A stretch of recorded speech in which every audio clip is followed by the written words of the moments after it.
నమస్కారం. Bahujan times news కి స్వాగతం. హెడ్లైన్ చూద్దాం.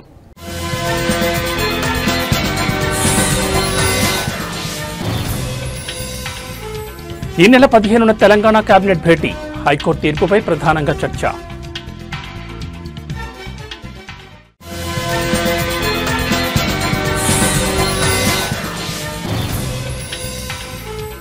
సిఐపై దౌర్జన్యం చేశారని పేర్ని నానిపై కేసు. మాజీ మంత్రి అనుచరులు 29 మందిపైన ఎఫ్ఐఆర్.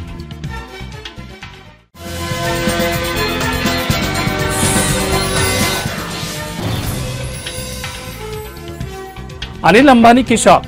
రిలయన్స్ పవర్ కీలక అధికారిని అరెస్ట్ చేసిన ఈడీ.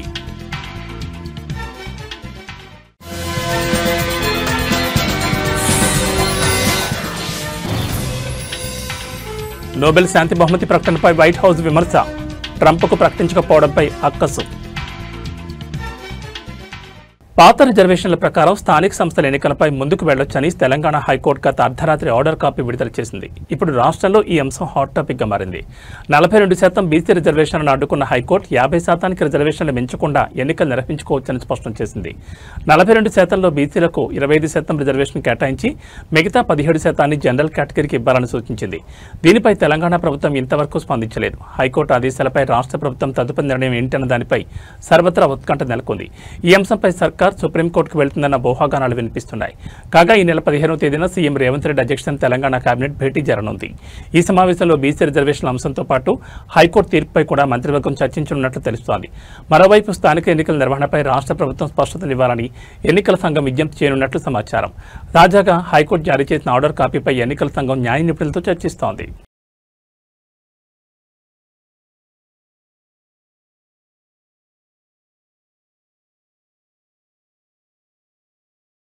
నోబెల్ శాంతి బహుమతిని ఈ ఏడాదికి వెనిజువేలా ప్రతిపక్ష నేత మరియు కోరినా మచాడో ప్రకటించిన విషయం తెలిసిందే. దీంతో ఈ బహుమతిపై ఆశలు పెంచుకున్న అమెరికా అధ్యక్షుడు డొనాల్డ్ ట్రంప్కు నిరాశ తప్పలేదు. ఈ విషయంలో అమెరికా అధ్యక్ష భవనం వైట్ హౌస్ ఓ అడుగు ముందుకేసి ట్రంప్కు శాంతి బహుమతి వచ్చినట్లు మిస్టర్ పీస్ ప్రెసిడెంట్ అంటూ ప్రచారం కూడా చేసింది. తీరా నోబెల్ దక్కకపోవడంతో అక్కసు పెంచుకున్న వైట్ హౌస్ నోబెల్ కమిటీపై విమర్శలు చేసింది. బహుమతి ప్రకటనను రాజకీయం చేశారని ఆరోపించింది. ఈ విమర్శలపై నోబెల్ కమిటీ తాజాగా స్పందించింది. నోబెల్ అవార్డుల ఎంపికకు ముందు అన్ని రకాలుగా పరిశీలన జరుపుతాం. అవార్డు అందుకోవడానికి అన్ని అర్హతలు ఉన్నాయని నిర్ధారించుకున్న తర్వాత ఎంపిక చేస్తాం. నోబెల్ ప్రైజ్కు ఎంపికలు ప్రధానంగా అభ్యర్థి చేసిన పనులను పరిగణలోకి తీసుకుని ఆల్ఫ్రెడ్ నోబెల్ వీలునామా ప్రకారమే అభ్యర్థులను ఎంపిక చేస్తామని పరోక్షంగా వైట్ హౌస్ కు చురకలు వేసింది. నోబెల్ పీస్ ప్రైజ్ ఎంపికలను ఈ నియమాలనే పాటించామని స్పష్టం చేసింది. ఏటా నోబెల్ శాంతి బహుమతి కోసం తమకు వేలాదిగా దరఖాస్తులు వస్తాయని కమిటీ తెలిపింది. వాటన్నింటినీ పరిశీలించి నిజంగా శాంతి కోసం కృషి చేసిన వారిని బహుమతి కోసం ఎంపిక చేస్తామని, ఇందులో ఇతర అంశాలేవీ ప్రభావం చూపబోవని స్పష్టం చేసింది.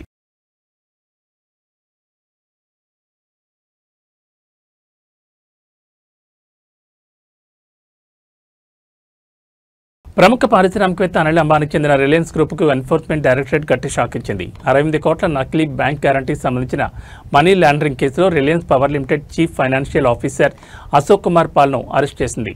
మనీ లాండరింగ్ నిరోధక చట్టం నిబంధనల కింద ఆయనను అదుపులోకి తీసుకున్నట్లు అధికారులు వెల్లడించారు.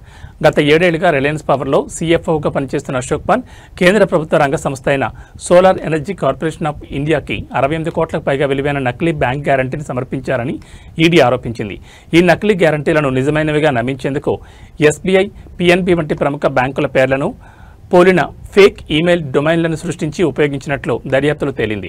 అంతేకాకుండా ఫిలిప్పీన్స్లోని మనీలాలో అసలు ఉనికి లేని ఓ విదేశీ బ్యాంక్ బ్రాంచ్ నుంచి కూడా గ్యారంటీ పత్రాలు సృష్టించినట్లు అధికారులు గుర్తించారు. ఈ మోసంలో ఒడిశాకు చెందిన బిస్వాల్ ట్రేడ్లింక్ అనే చిన్న కంపెనీ కీలక పాత్ర పోషించినట్లు ఈడీ దర్యాప్తులో వెల్లడింది. కేవలం కాగితాలపై మాత్రమే ఉన్న ఈ కంపెనీ ద్వారానే రిలయన్స్ పవర్ తరఫున నకిలీ గ్యారంటీలను ఏర్పాటు చేసినట్లు తేలింది.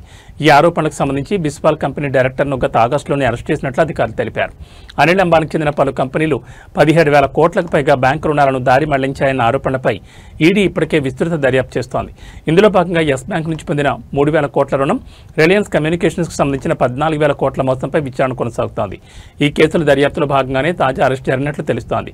గతంలో ఈడీ అధికారులు అనిల్ అంబానీని కూడా విచారించిన విషయం తెలిసిందే.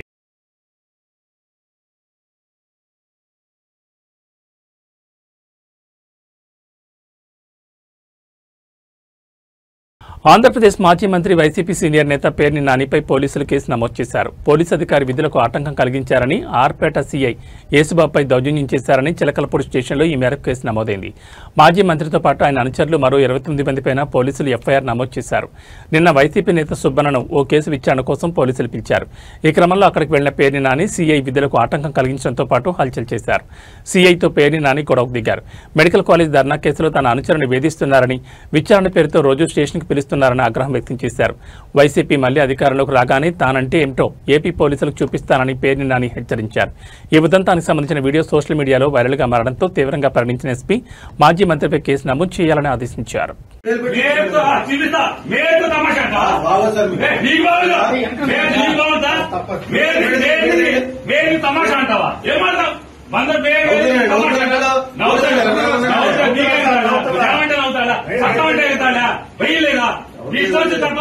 తీసుకుంటారా? రోజు స్టేషన్ వస్తారా? రావట్లేదు అరెస్ట్ చేస్తారా? అరే అబద్ధం లేకపోతే సిసిబుడ్ ఎత్తి ఎందుకు వచ్చాడు అందుకు వచ్చాడని మాట్లాడతారు. అందులో చెప్తుంది మాట ఎవరు తెలుసండి అనుకుని నవ్వుకున్నారు వాళ్ళు నవ్వుకున్నారు ఏం పర్లేదు తెలిసే రోజు అనుకుని నవ్వుకున్నారండి. అవునండి నేను అప్పుడు గుర్తుపట్టాను రోజు వస్తుంది కంగారు ఊరేస్తారేమో అంతేనా?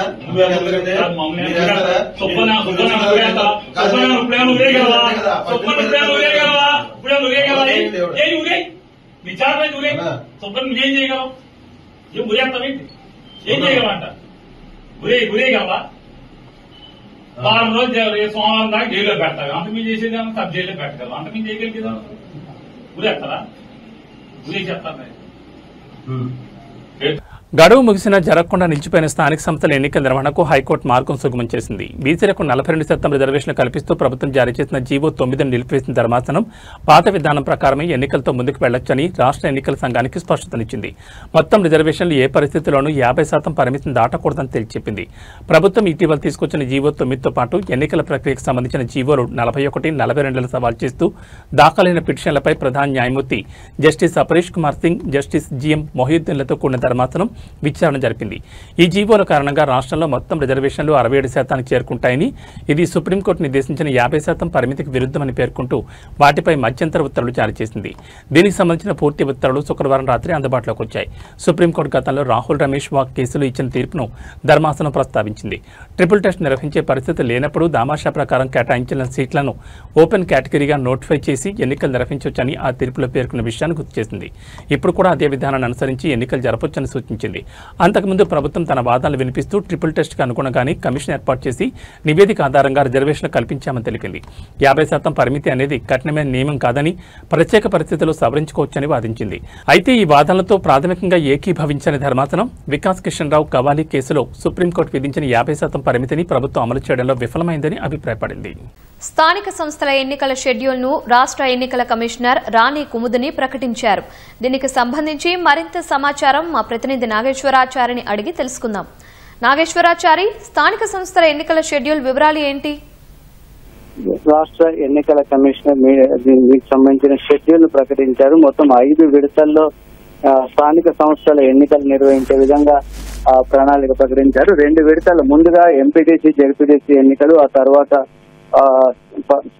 పంచాయతీలకు, వార్డులకు ఎన్నికలు నిర్వహించాలని రాష్ట్ర ఎన్నికల కమిషనర్ నిర్ణయించింది. ఈ మేరకు షెడ్యూల్ ప్రకటించారు. మొత్తం 5 విడతల్లో ఎన్నికలు జరగనున్నాయి. వీటికి సంబంధించిన పూర్తి షెడ్యూల్ ను కూడా ప్రకటించారు. ముందుగా ఎంపీటీసీ, జెడ్పీటీసీ ఎన్నికలు 2 విడతల్లో నిర్వహించనున్నారు. ఆ తర్వాత పంచాయతీలకు 3 విడతల్లో వాటికి సంబంధించిన ఎన్నికలు నిర్వహించే విధంగా చేశారు. మొత్తం అంటే ఈ రోజు షెడ్యూల్ ప్రకటించారు. వెంటనే ఎన్నికల కోడ్ అమల్లోకి వస్తుందని రాష్ట్ర ఎన్నికల కమిషనర్ ప్రకటించారు. అయితే నోటిఫికేషన్ మాత్రం ఈ నెల 9వ తేదీన విడుదల చేయాలని ఎన్నికల కమిషన్ నిర్ణయించింది. ఈ నెల 8వ తేదీన హైకోర్టులో కూడా కేసు విచారణ ఉంది కాబట్టి దాని తర్వాతే ఎన్నికలకు వెళ్లాలని ఆలోచనతో దీన్ని ఈ విధంగా నిర్వహించారు. అయితే ఎంపీటీసీ, జెడ్పీటీసీ ఎన్నికలకు సంబంధించి ఈ నెల 9వ తేదీన అంటే అక్టోబర్ 9వ తేదీన మొదటి విడతకు సంబంధించిన నోటిఫికేషన్ రానుంది. అదే రోజు నామినేషన్ల ప్రక్రియ ప్రారంభిస్తారు. అదేవిధంగా రేపు 13వ తేదీన 2వ విడత ఎన్నికలకు సంబంధించిన షెడ్యూల్, అదే నోటిఫికేషన్, నామినేషన్ ప్రారంభం కాబోతున్నాయి. ఆ తర్వాత నామినేషన్లు అన్ని స్వీకరించిన తర్వాత దానికి సంబంధించిన ప్రక్రియ కూడా నామినేషన్ల స్వీకరణ, అదేవిధంగా చివరి గడువు, చివరి తేదీ, ఉపసంహరణ, వారికి సంబంధించిన షెడ్యూల్ అంతా కూడా పూర్తిగా చేసిన తర్వాత మొదటి విడత ఎన్నికలు అక్టోబర్ 23వ తేదీన ఉదయం 7 గంటల నుంచి 5 గంటల వరకు మొదట ఎంపీటీసీ, జెడ్పీటీసీ ఎన్నికల పోలింగ్ తో ప్రారంభం కానుంది. అదేవిధంగా రెండో విడత అక్టోబర్ 27వ తేదీన కూడా జరగనుంది. వాటికి సంబంధించిన ఏర్పాట్లన్నీ కూడా ఇప్పటికే చేసినట్టుగా రాష్ట్ర ఎన్నికల కమిషనర్ ప్రకటించారు. వీటికి సంబంధించి నవంబర్ 11వ తేదీన జెడ్పీటీసీ, ఎంపీటీసీ ఎన్నికలకు సంబంధించిన ఫలితాలను ప్రకటించి ఆ తర్వాత మళ్ళీ పంచాయతీ ఎన్నికలకు సంబంధించిన షెడ్యూల్ ను కూడా వాటికి సంబంధించిన ఎన్నికల నిర్వహణ కోసం చేసే విధంగా ఎన్నికల కమిషన్ వాటికి సంబంధించిన ప్రక్రియ అంతా కూడా చేపట్టారు. వాటికి సంబంధించి ఈ ప్రక్రియ అంతా ముగిసిన తర్వాత పంచాయతీ ఎన్నికలు అంటే వార్డులకు, అదేవిధంగా సర్పంచ్ ఎన్నికలకు సంబంధించిన ప్రక్రియ ప్రారంభించనున్నారు. అక్టోబర్ 17వ తేదీన మొత్తం 3 విడతల్లో పంచాయతీ ఎన్నికలు జరగనున్నాయి. అక్టోబర్ 17వ తేదీన మొదటి విడత నామినేషన్లు, వాటికి సంబంధించిన ప్రక్రియ ప్రారంభం కానుంది. రెండో విడత అక్టోబర్ 21న, మూడో విడత అక్టోబర్ 25న ప్రారంభం కానుంది. వాటికి సంబంధించిన నామినేషన్స్ అన్ని స్వీకరించిన తర్వాత అక్టోబర్ 21వ తేదీన మొదటి విడత ఎన్నికలు, అదేవిధంగా నవంబర్ 4వ తేదీన రెండో విడత, నవంబర్ 8వ తేదీన మూడో విడత నిర్వహించి వాటికి సంబంధించిన ఫలితాలను కూడా వేర్వేరు తేదీల్లోనే చేయాలని వాటిని నిర్వహించారు. మొదటి విడత ఈ నెల 31వ తేదీన మొదటి విడత ఫలితాలు, నవంబర్ 4వ తేదీన రెండో విడత, అదేవిధంగా 8వ తేదీన అంటే వాటిని జరిగిన రోజునే వాటికి సంబంధించిన ఫలితాలన్నీ కూడా ప్రకటించే విధంగా ఎన్నికల కమిషన్ షెడ్యూల్ ప్రకటించింది. కలియుగ ప్రత్యక్ష దైవం తిరుమల శ్రీ వెంకటేశ్వర స్వామివారిని నిత్యం వేలాది మంది భక్తులు దర్శించుకుంటారు. ఈ క్రమంలో తిరుమలలో భక్తుల రద్దీ కొనసాగుతోంది. నేడు శ్రీవారి దర్శనానికి 20 గంటల సమయం పడుతోంది. శ్రీ వెంకటేశ్వర స్వామివారి సర్వదర్శనానికి భక్తులు కృష్ణతీజ గెస్ట్ హౌస్ వరకు బారులు తీరున్నారు. క్యూ లైన్లోని భక్తులకు శ్రీవారి సేవకుల ద్వారా అన్నప్రసాదం, పాలు, త్రాగునీరు అందిస్తున్నారు. నిన్న శ్రీవారిని 74,468 మంది భక్తులు దర్శించుకున్నారు. 26,878 మంది తలనీలాలు సమర్పించుకున్నారు. శ్రీవారి హుండీ ఆదాయం 3.86 కోట్లు వచ్చిందని టీటీడీ అధికారులు తెలిపారు. భక్తులు వివిధ రాష్ట్రాల నుంచి భారీగా తరలివచ్చారు. నిరంతరం కొనసాగుతోంది భక్తజన ప్రవాహంతో సామాన్య భక్తులకు స్వామివారి దర్శనం కష్టంగా మారింది. ఈ మేరకు టోకెన్లు లేని భక్తుల దర్శనానికి సుమారు 24 గంటల సమయం పడుతోంది. బ్రహ్మోత్సవాల సమయంలో రద్దీ పెరిగింది. ఇంకా ఆ రద్దీ అలాగే ఉంది. తిరుమల వీధులన్నీ భక్తులతో కిటకిటలాడుతున్నాయి. అన్ని కంపార్ట్మెంట్లు భక్తులతో కిక్కిరిసిపోయి శిలాతోరణం వరకు భక్తుల క్యూ లైన్ ఉంది. మాడ వీధులు గోవింద నామ స్మరణలతో మారుమోగిపోతున్నాయి. తమిళనాడుకు చెందిన ఎక్కువ మంది భక్తులు తిరుమలకు చేరుకుంటున్నారు.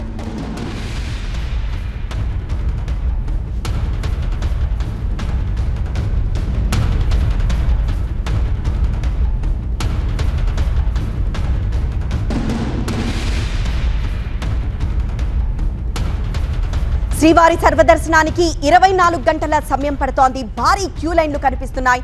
శిలాతోరణం వరకు భక్తుల క్యూ లైన్స్ కనిపిస్తున్నాయి. నిన్న శ్రీవారిని 74,881 మంది దర్శించుకున్నారు. 3.93 కోట్ల ఆదాయం వచ్చింది. తిరుమలలో ప్రస్తుతం భక్తుల రద్దీ ఇంకా కొనసాగుతోంది. దసరా తర్వాత కూడా ఈ రద్దీ ఇలానే కొనసాగుతోంది.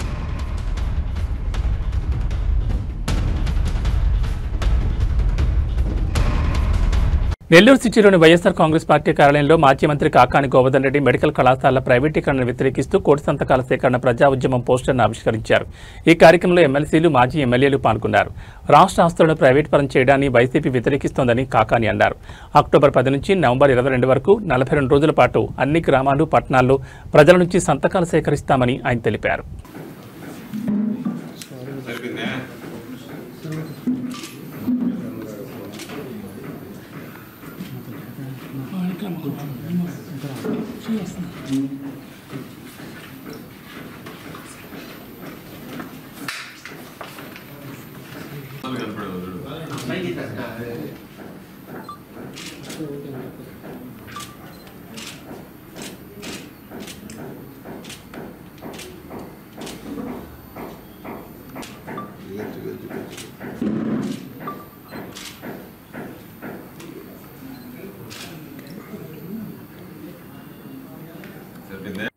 వైఎస్ఆర్ కాంగ్రెస్ పార్టీ అధ్యక్షుడు, మాజీ ముఖ్యమంత్రి వర్యులు, మా నాయకుడు శ్రీ వైఎస్ జగన్మోహన్ రెడ్డి గారి ఆదేశాల మేరకు రాష్ట్ర వ్యాప్తంగా కోటి సంతకాల ప్రజా ఉద్యమానికి ఈ రోజు నుంచి శ్రీకారం చుట్టి దానికి సంబంధించి ఒక కార్యాచరణ ప్రణాళిక రూపొందించుకొని దాని ప్రకారం గవర్నర్ గారి దగ్గరికి ఈ 1 కోటి సంతకాలతో కూడినటువంటి ప్రజల నుంచి వచ్చినటువంటి వినతి పత్రాలు సమర్పించాలని చెప్పి ఒక వినూత్నమైనటువంటి కార్యక్రమానికి శ్రీకారం చుట్టడం జరిగింది. దానికి సంబంధించి ఈ రోజు నుంచి ఈ సంతకాలకు సంబంధించి సంతకాల సేకరణ కార్యక్రమాన్ని ప్రారంభిస్తున్నాం. అందులో భాగంగా ఈరోజు పోస్టర్ ఆవిష్కరించడం, నెల్లూరు జిల్లాకు సంబంధించి ఉదయగిరి నియోజకవర్గంలో లాంఛనంగా కూడా ఈరోజు ఆ కార్యక్రమాన్ని ప్రారంభించడం జరుగుతుంది. దాంతో పాటు ఈరోజు అక్టోబర్ 10వ తేదీ నుంచి నవంబర్ 22 దాదాపుగా 42 రోజుల పాటు గ్రామాలకు సంబంధించి అన్ని గ్రామాలలో గ్రామాలకు సంబంధించినటువంటి గ్రామ పంచాయతీలకు సంబంధించి అనుబంధంగా ఉన్నటువంటి గ్రామాల హ్యామ్లెట్స్ లో, దానితో పాటు నగరాల్లో వార్డుల వారీగా ఈ కార్యక్రమాన్ని చేపడతాం. జిల్లాకు సంబంధించినటువంటి ఇన్ఛార్జీలు, శాసన మండలి సభ్యులు, ఇతర స్థానిక సంస్థల ప్రజాప్రతినిధులు అందరి ఆధ్వర్యంలో ఈ కార్యక్రమం 42 రోజుల పాటు అంటే అక్టోబర్ 10వ తేదీ ఈ రోజు ప్రారంభమైనటువంటి ఈ కార్యక్రమం నవంబర్ 22 వరకు కొనసాగుతుంది. అందులో భాగంగా నా మధ్యలో అక్టోబర్ 28వ తేదీన నియోజకవర్గ వారీగా ప్రజలకు సంబంధించి ఈ కార్యక్రమం చేపట్టడానికి ఉన్నటువంటి కారణాలని ప్రజలందరికీ కూడా తెలియజెప్పడానికి అక్టోబర్ 28వ తేదీన నియోజకవర్గ స్థాయిలో ర్యాలీలు నిర్వహిస్తాం. అదేవిధంగా నవంబర్ 12వ తేదీన జిల్లా స్థాయిలో ర్యాలీలు నిర్వహిస్తాం. నియోజకవర్గ స్థాయిలో ర్యాలీలు నిర్వహించి అక్కడ ఉన్నటువంటి ఆర్టీఓ కానీ లేదా తహసీల్దార్ కానీ ఎవరింటో వాళ్ళకి అక్కడ వినతి పత్రం ఇవ్వడం. నవంబర్ 12వ తేదీ జరిగేటువంటి కార్యక్రమంలో ఆ రోజు నవంబర్ 12వ తేదీన జిల్లా కలెక్టర్ గారికి ర్యాలీగా వెళ్లి వినతి పత్రం సమర్పించడం జరుగుతుంది. నవంబర్ 22 కల్లా ఈ కార్యక్రమం పూర్తి చేస్తాం అన్ని గ్రామాల్లో. నవంబర్ 23వ తేదీ నియోజకవర్గాల నుంచి ఆ సేకరించినటువంటి సంతకాలు దాదాపుగా 60,000 సంతకాలు ఒక్కొక్క నియోజకవర్గానికి లక్ష్యంగా పెట్టుకున్నాం. 60,000 సంతకాలు నియోజకవర్గాల నుంచి జిల్లాకు వస్తాయి. జిల్లా కార్యాలయానికి, జిల్లా కార్యాలయంలో వాటిని రిసీవ్ చేసుకున్న తర్వాత 24వ తేదీ జిల్లా కార్యాలయం నుంచి కేంద్ర కార్యాలయానికి పంపించడం జరుగుతుంది. దీని వెనక ఇప్పటికే అనేక రకాలైనటువంటి డిమాండ్లు ఈరోజు తీసుకురావడం జరిగింది ప్రభుత్వానికి. ఒక పక్క డిమాండ్ చేస్తున్నా, ప్రజలలో తీవ్రమైనటువంటి వ్యతిరేకత వస్తున్నా, చంద్రబాబు ప్రభుత్వం మాత్రం వెనక్కి తగ్గకుండా ముందుకు వెళ్లేటువంటి పరిస్థితి. ప్రజలకు సంబంధించినటువంటి ప్రజా సొత్తు, ప్రజా సొమ్ము, ప్రజల హక్కు దాన్ని కొలగొట్టేటువంటి విధంగా ఈ రోజు కూటమి ప్రభుత్వం చంద్రబాబు నాయుడు ప్రవర్తిస్తున్నాడు. కాబట్టి వాటిని నిరసిస్తూ కార్యక్రమాలు చేపట్టాం. కాబట్టి కూటమి ప్రభుత్వం తప్పును ఒప్పుకోకుండా దానిని జగన్మోహన్ రెడ్డి గారు తీసుకొచ్చినటువంటి కాలేజీలను అమ్ముకుంటూ సొమ్ము చేసుకుంటూ జగన్మోహన్ రెడ్డి గారి మీద నిందలు వేయడానికి ప్రయత్నించడం అనేటువంటి దుర్మార్గం అనేటువంటి దీన్ని ప్రజలు హర్షించరు. అందులో భాగంగా ఈ రోజు ఏదైతే ప్రజలకు సంబంధించినటువంటి ఆస్తి, 1000 కోట్ల రూపాయల భూములు, 1000 కోట్ల రూపాయలకు ఇప్పుడు కట్టినటువంటి కట్టడాలు, వీటన్నింటినీ ప్రైవేట్ పాలు చేస్తాం, ప్రజలకు పేద విద్యార్థులకి వైద్య విద్య దూరం చేస్తాం, ప్రజలకు వైద్యం దూరం చేస్తాం అన్నట్టుగా ఈ ప్రభుత్వం ప్రవర్తిస్తుంది. కాబట్టి దాన్ని ఖండిస్తూ ప్రభుత్వ రంగంలోనే, ప్రభుత్వ ఆధీనంలోనే ఈ మెడికల్ కళాశాలలు నడవాలి తప్ప ప్రైవేట్ వ్యక్తులకు ఇవ్వడానికి లేదు. ప్రైవేట్ వ్యక్తులకు ఇస్తే ప్రజలకు అనుకున్నటువంటి స్థాయిలో ఈరోజు ఆ వైద్య సేవలు అందవనేటువంటి లక్ష్యంతో మెడికల్ కాలేజీల ప్రైవేటీకరణ నిరసిస్తున్నాం. అన్ని పార్టీలు, అన్ని విద్యార్థి సంఘాల దగ్గర నుంచి, ప్రజా సంఘాల దగ్గర నుంచి, పౌర హక్కుల సంఘాల దగ్గర నుంచి, మేధావుల దగ్గర నుంచి అన్ని రకాలైనటువంటి వాళ్ళు వ్యతిరేకిస్తున్నా చంద్రబాబు మాత్రం ముందుకు వెళ్లేటువంటి పరిస్థితి కనిపిస్తుంది. కాబట్టి చంద్రబాబు నాయుడు చేస్తున్నటువంటి ఈ వింత ధోరణి, విచిత్రపు పోకడలు, అవినీతి అల్వాలంగా మారినటువంటి ఆంధ్ర రాష్ట్రంలో ఉన్నటువంటి కార్యక్రమాలను అడ్డుకోవాలనేటువంటి లక్ష్యంతో జగన్మోహన్ రెడ్డి గారు దీనికి సంబంధించి ఒక సుదీర్ఘమైనటువంటి ఏదో మాట్లాడడం, చేయడం, వదిలేయడం కాకుండా ఒక సుదీర్ఘ కాలంగా ఈ ఉద్యమాన్ని చేపట్టి ఈ ప్రభుత్వం మీద ఒత్తిడి తెచ్చి చంద్రబాబు మెడలు వచ్చి ప్రైవేటీకరణని విరమించుకునే దాకా పోరాడాలనేటువంటి నిర్ణయం తీసుకున్నాం. అందులో భాగంగా ఈరోజు అంచెలంచెలుగా ఈ 1 కోటి సంతకాల సేకరణ ఉద్యమానికి సంబంధించి ఈ రోజు జిల్లా కార్యాలయంలో పెద్దలందరి సమక్షంలో శ్రీకారం చుట్టడం జరిగింది. ఇదే విధంగా రాబోయేటువంటి రోజుల్లో వైఎస్ఆర్ కాంగ్రెస్ పార్టీ ప్రజల పక్షాన నిలబడి ప్రజలకు సంబంధించినటువంటి వాటిలో ప్రభుత్వం తీసుకున్నటువంటి ప్రజా వ్యతిరేక విధానాల పట్ల మా పోరాటం కొనసాగుతుంది. మెడికల్ కాలేజీల విషయంలో మా పోరాటం కొనసాగుతుందని చెప్పి ఈ సందర్భంగా స్పష్టం. ఆస్ట్రేలియా పర్యటనకు ముందు టీమిండియా స్టార్ బ్యాటర్ మాజీ కెప్టెన్ రోహిత్ శర్మ ప్రాక్టీస్ జోరుగా కొనసాగుతోంది. అభిషేక్ నాయర్ ఆధ్వర్యంలో శుక్రవారం నాడు సుమారు 2 గంటల పాటు అతడు సాధన చేశాడు. భారీ షాట్లాడాడు. ఈ క్రమంలో రోహిత్ కొట్టిన ఓ భారీ 6 దెబ్బకు బంతి వెళ్లి నేరుగా పార్కింగ్ లో ఉన్న తన లంబోర్గిని కారు అద్దాలను బద్దలు కొట్టింది. అయితే శివాజీ పార్క్ లో రోహిత్ శర్మను చూసేందుకు ఫ్యాన్స్ భారీగా తరలివచ్చారు. ప్రాక్టీస్ అయిపోయిన తర్వాత వెళ్లేందుకు రెడీ అవుతున్న అతడి దగ్గరకు చిన్నారి ఫ్యాన్ వచ్చేందుకు ప్రయత్నించాడు. కానీ రోహిత్ సెక్యూరిటీ ఆ పిల్లాన్ని ఆపేందుకు ట్రై చేశారు. ఇది గమనించిన హిట్ మ్యాన్ వారిపై ఆగ్రహం వ్యక్తం చేశాడు. ఈ వీడియో కూడా సోషల్ మీడియాలో వైరల్ అయింది. చివరికి ఆ చిన్నారితో రోహిత్ మాట్లాడారు. ప్రాక్టీస్ సెషన్లో రఘువంశీ సహా మరికొంతమంది ప్లేయర్స్ పాల్గొన్నారు. ఈ నెల 19వ తేదీన పెర్త్లో ఆస్ట్రేలియాతో జరిగే 3 మ్యాచ్ల వన్డే సిరీస్ స్టార్ట్ కానుంది. రోహిత్ శర్మ భారత్ తరఫున చివరిగా ఈ ఏడాది ఫిబ్రవరిలో ఛాంపియన్స్ ట్రోఫీలో మ్యాచ్ ఆడాడు.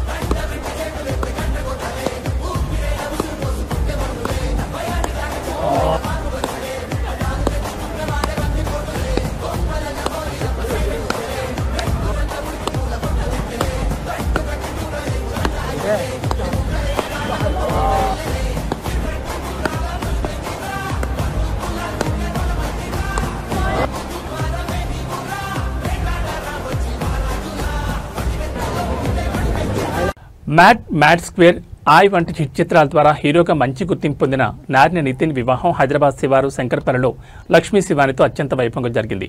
నితిన్ బావ మ్యాన్ ఆఫ్ మ్యాసెస్ ఎన్టీఆర్ తన భార్య లక్ష్మీ ప్రణీత్తో కలిసి అతిథులను ఆహ్వానించడం వివాహ వేడుకలో ప్రత్యేక ఆకర్షణగా మారింది.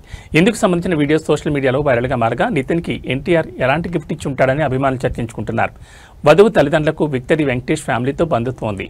ఇక నితిన్ కెరీర్ పరంగా చూసుకుంటే ఈ ఏడాది జూన్లో శ్రీ శ్రీ శ్రీ రాజావారితో ప్రేక్షకుల ముందుకు వచ్చాడు. ప్రస్తుతం పలు కొత్త చిత్రాలు చర్చల దశలో ఉన్నాయి.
ఇవి బులెటిన్ విశేషాలు. మరో బులెటిన్లో మళ్ళీ కలుసుకుందాం. నమస్కారం.